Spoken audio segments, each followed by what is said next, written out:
ከዘንድሮ የቲክታክ አዋርድ በኋላ እንግዲህ ብዙ መነጋገሪያ የሆኑ ጉዳዮች ተከስተዋል። እንደምታስታውሱት አንዱ ደግሞ በጣም አነጋጋሪ የሆነ የመጣው አሁን የሲሳይና የዩቲናስ ጉዳይ ነው። ሁለቱን እንግዲህ እንደምናስታውሳቸው በተለያዩ ቪዲዮዎች ላይ ድንቅ ስራዎችን አብረው በመስራት ነው። ዩቲናስም እንግዲህ ለእጩ የቀረበችበት ለውድድር የታጨችበት አንዱ መስፈርት እነዛን ቪዲዮዎች በመስራቷ ነውና በጣም የሚገራርሙ ቪዲዮዎችን አብረው ለመስራት ችለዋል ማለት ነው። እንግዲህ በዚህ በአጫጭር ፊልሞቹ የምናውቀው በተለይ የራሳችንን ባህል የራሳችንን አኗኗር ወደ ህዝቡ በሚገርም ሁኔታ በዚህ በቲክታክ ላይ የሚያቀርብልን አንዱ ሲሳይ ደግሞ ከዚህ በፊትም አሸናፊ እንደነበር ይታወቃልና በጣም የሚገርም ወጣት ነው። ታዲያ እነዚህ ሁለት ወጣቶች እንግዲህ አሁን ላይ ጥሩ ሁኔታ ላይ ያሉ አይመስልም።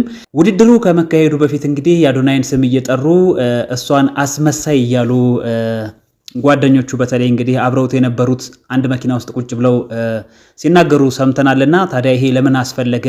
ያን ያህል ጊዜ አብረው አሳልፈው አብረው ቆይተው ለምንድነው ይሄ የተፈጠረው እያሉ ብዙዎች እየጠየቁ ይገኛሉ። ለዚህ ደግሞ መልስ አለኝ አለ አንድ የውስጥ አዋቂ ጓደኛቸው ያወጣው መረጃ አለ። እሱ እንደሚለው ምንድነው ቲክቶክ ፕላትፎርም ከመምጣቱ በፊት ጓደኛሞች ናቸው ይላል። እነዚህ ሁለቱ በማጣትም በማግኘትም ብዙ አሳልፈዋል። ቲክቶክ መጣ፣ እሷ ታወቀች፣ ግን ስቲል እንደ ታዋቂነቷ አልተሳካላትም ነበር። ከዛ የቢዝነስ አይዲያ ስታፈላልግ የሙሽራ ቀሚስ ኪራይና መሸጫ ሱቅ ልትከፍት ስትል ብር ጎደላትና ጭንቀት ውስጥ ትገባለች። እሱ መኪናውን ሸጦ በብድር መልክ ብሩን ሰጣትና ካሰበችው በላይ ሱቋን አስፋፍታ ከፈተች። ከዛ ጊዜያት ሲቆጠሩ እሱ ነጋዴ ነውና እየከሰረ እሷ እየተሳካላት መጡ። ብሩን ግን አልመለሰችለትም ነበር። በዛ ቅሬታ ውስጥ ገብተው ግን ሳይጣሉ እሱም ቲክቶክ ላይ መጣ።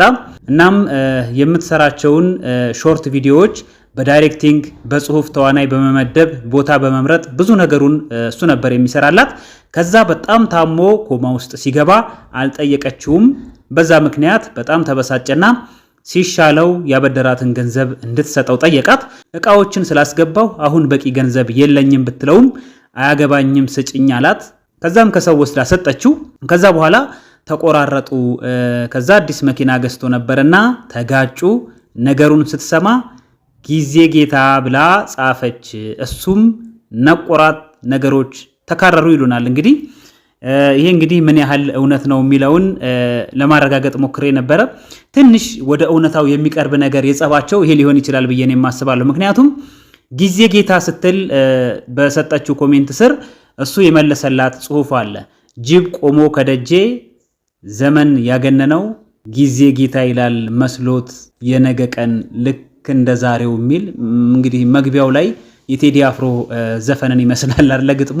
ይሄንን ጽሁፍ መልሶላታል ማለት ነው ሲሳይና እንግዲህ የሁለቱ ቅሬታ የሁለቱ አለመግባባት ይሄንን ይመስላል። በዚህ ተነስተው ነው ማለት ነው አሁን ላይ ብዙ ሰዎች እያራገቡ የሚገኙት እንግዲህ መረጃዎችን በዚህ ምክንያት ነው እየተባለ ማለት ነው። ነገር ግን ደግሞ ሁለቱም በጣም አሪፍ የሆኑ በተለይ በዚህ በቲክታክ ላይ ሁላችሁም እንደምታውቋቸው ጥሩ ስራዎችን እየሰሩ ያሉ ወጣቶች ናቸውና እንግዲህ ነገ ሌላ ቀን ነው። ምናልባትም የሚያዋጣቸውም እነሱ አንድ መሆን ነውና መከፋፈል ምንም የሚጠቅም ነገር ስለሌለው መታረቅ አለባቸው። በቅርቡ ይታረቃሉ ብለን እናስባለን። ለማንኛውም ግን አሁን ላይ ስለ ሁለቱ እየተናፈሰ ያለው መረጃ ይሄንን ይመስላል። መነሻቸውም ይሄ ነው ተብሎ ይገመታል ማለት ነው። አድማጭ ተመልካቾች ቻናሉን ሰብስክራይብ በማድረግ ወዳጅ ሁኑ ለማለት ነው። ቪዲዮውን ደግሞ ላይክ እና ሼር አድርጉት። መልካም ቆይታ